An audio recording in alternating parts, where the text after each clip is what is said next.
Hai teman-teman, mari kita belajar ke masa lalu menuju tanah Sulawesi Selatan, di mana kerajaan Gua Tolu pernah memancarkan sinar kejayaan.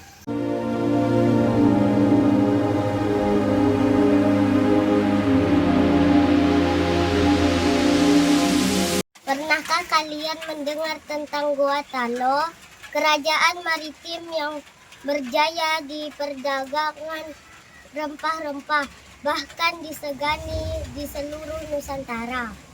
Goa berdiri pada abad ke-14, Talo lebih dulu di abad ke-12. Keduanya bersatu pada abad ke-16. Di bawah Sultan Hasanuddin menjadi kekuatan maritim yang tangguh.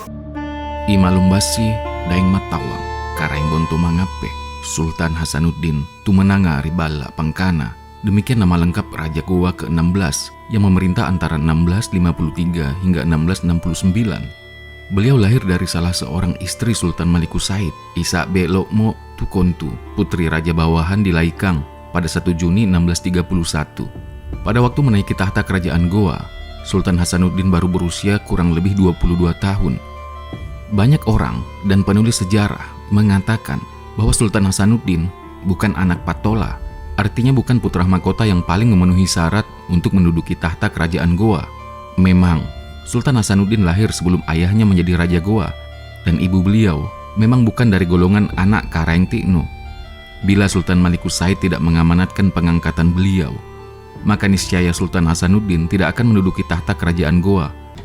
Pada April 1655, angkatan armada kerajaan Goa di bawah pimpinan Sultan Hasanuddin sendiri melakukan penyerangan kepada orang-orang Belanda yang menduduki Buton. Sebelum penyerangan itu, sebagian kapal-kapal perang Belanda telah meninggalkan perairan Buton. Sebagian armada yang ada di perairan Buton itulah yang mempertahankan diri dari serangan armada Goa yang dahsyat. Karena tak dapat mempertahankan diri lebih lama lagi, maka pimpinan armada Belanda yang diserang itu meledakkan segala persediaan mesinnya yang ada. Ledakan-ledakan itu menyebabkan tewasnya semua pasukan Belanda di Buton. Setelah semua musuh dapat dikalahkan, maka pasukan Sultan Hasanuddin bersama armadanya kembali ke Goa. Kemajuan Gua Talo tak terbendung, rempah-rempah mengalir, jalur laut dikuasai, hubungan diplomatik dengan Eropa terjalin, dan seni budaya berkembang pesat. Selain melakukan kebijaksanaan untuk memelihara keutuhan kerajaan-kerajaan di Sulawesi Selatan, perhatian Sultan Hasanuddin kepada kegiatan-kegiatan Belanda yang telah menyatakan perang kepada kerajaan Gua Talo harus dipusatkan setajam-tajamnya. Belanda kemudian mengambil inisiatif setelah selesainya persoalan Majira di Seram untuk kembali mendekati kerajaan Goa. Siasat diplomatik yang lebih lunak, penaklukan melalui peperangan akan membawa biaya yang terlampau besar.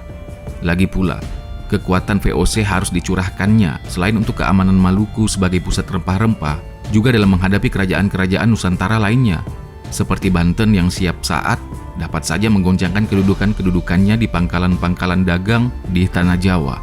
Selain itu, permusuhan Belanda dengan Portugis memerlukan pemusatan kekuatan pula dalam rangka menghabiskan pengaruh Portugis di Nusantara dan merebut kedudukan utama Portugis di India dan Malaka. Karena itu, Rad van Indi, Dewan Hindia di Batavia, mengirim lagi seorang duta atau utusan ke Makassar untuk melakukan perundingan-perundingan. Keputusan mengirim utusan itu diambil oleh Belanda pada 23 Oktober 1955. Utusan Belanda itu ialah Willem van der Beek, bekas gubernur Belanda di Ambon. Kemudian didampingi oleh seorang temannya berkebangsaan Armenia, yaitu Koja Sulaiman. Kedua utusan Belanda itu diterima menghadap Sultan Hasanuddin di dalam kastil Sombaopu. Setelah dilakukan perundingan antara kedua belah pihak, dicapailah suatu perjanjian perdamaian baru atau Corpus Diplomaticum del bis 8284. Isi perjanjian itu antara lain bahwa semua pasukan-pasukan Makassar di Maluku ditarik kembali. Akan dilakukan tukar-menukar tawanan. Kemudian VOC juga berjanji bahwa jika Goa berperang dengan salah satu bangsa, maka kompeni tidak boleh campur tangan, dan bahwa musuh dari kompeni bukanlah musuh dari kerajaan Goa. Tentu saja yang dimaksud ialah Portugis yang sedang terlibat dalam perang hebat dengan Belanda di Eropa dan di Kepulauan Nusantara. Batavia sangat tidak puas dengan perjanjian itu, tapi apa hendak dikata, Duta van der Beek berada dalam keadaan yang lemah dan harus mengalah. Sementara itu, perdagangan rempah-rempah dengan Seram dan Hitu makin meningkat. Hal ini tentunya sangat menjengkelkan bagi Maetsukker. Stapel 1939 halaman 332. Karena merasa dirugikan dengan keadaan itu, maka Belanda mengutus lagi Willem Hastik ke Makassar dengan membawa satu ultimatum yang bernada ancaman. Lebih baik berada dalam perang terbuka daripada damai yang dibuat-buat. Menerima ultimatum itu, Sultan Hasanuddin menjawab melalui sebuah surat dengan nada yang sama kerasnya. Dikatakannya dalam surat Sultan Hasanuddin bahwa VOC harus membongkar benteng yang didirikannya di Manado karena Sulawesi Utara termasuk daerah taklukan kerajaan Goa Tallo. Setelah nyata bagaimana sikap Sultan Hasanuddin dalam menghadapi maksud-maksud Belanda, maka Belanda memilih perang. Namun datang dari Belanda. Pertempuran Makassar tahun 1667 menjadi titik balik meski perjuangan terus berlanjut. Warisan budaya tetap hidup. Istana Bala Lompa, Masjid Katanga dan tradisi Bugis Makassar tetap lestari. Melihat semua kondisi yang terjadi ini, Sultan Hasanuddin berusaha memelihara ketabahan para panglima dan prajuritnya.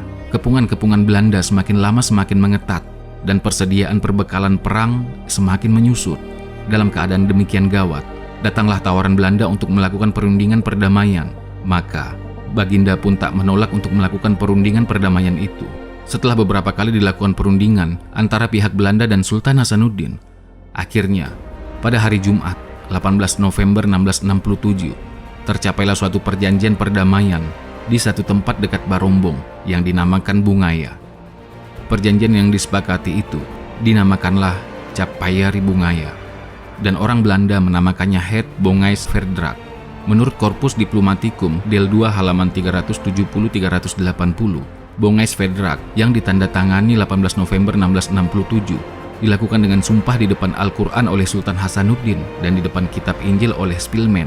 Kemudian Sultan Hasanuddin menyerahkan seutas kalung emas kepada Spilman sebagai tanda persahabatan. Cap Payari Bungaya itu sangat mencekik kerajaan Goa, tetapi tak dapat dielakkan oleh keadaan yang semakin memburuk. Adapun ringkasan dari perjanjian itu antara lain sebagai berikut.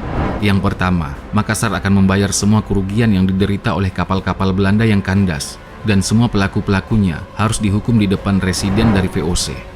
Kedua, company akan mendapat monopoli perdagangan. Ketiga, orang-orang Inggris dan Portugis dilarang berdagang di Makassar. Keempat, orang-orang Inggris yang barang-barangnya berada di Makassar harus diserahkan kepada Belanda. Kelima, company akan dibebaskan dari cukai dan pajak-pajak pelabuhan. Keenam, uang VOC akan berlaku di Makassar. Ketujuh, semua benteng dan istana harus dihancurkan, kecuali dua. Satu untuk Belanda, yakni Benteng Ujung Pandang, dan satu untuk Sultan Hasanuddin, yaitu Benteng Sumbaopu. Kedelapan, VOC juga akan menerima gaji kerugian dari kematian orang sebesar 250.000 ringgit. 9, ditambah dengan denda atau bote, terdiri dari 1.000 orang budak, lelaki dan perempuan, orang-orang muda sehat dan dewasa, atau uang yang sama dengan harganya. Ke-10, Raja Goa akan kehilangan semua hak-haknya atas Sumbawa, Buton, dan semua negeri di sekitar Celebes yang menjadi kekuasaan kerajaan Goa. Kemenangan Spilman dengan bantuan sekutu-sekutunya, Arupalaka, Mandarsah, Jonker van Manipa, dan Buton, disambut dengan gembira oleh Batavia dengan berpesta pora. Kisah Goa Tallo mengajarkan semangat meraih kejayaan, pentingnya persatuan dan pelestarian budaya. Mari kita jaga warisan leluhur dan terus belajar dari masa lalu.